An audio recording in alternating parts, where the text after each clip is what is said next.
Assalamualaikum students, my name is Hamza and today our topic of discussion is states of matter.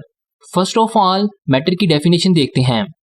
Anything that has mass and occupies space is called matter.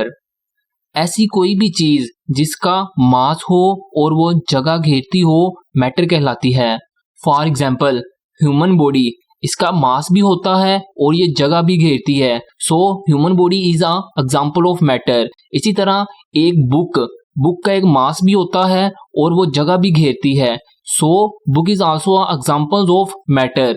बिल्कुल इसी तरह pen का भी एक मास होता है और वो जगह घेरता है. So pen is also example of matter. इसी तरह यहाँ तक के एयर का भी कोई ना कोई मास होता है और वो भी जगह घेरती है. सो air is also example of matter. दुनिया की कोई भी चीज जिसका मास हो और वो जगह घेरती हो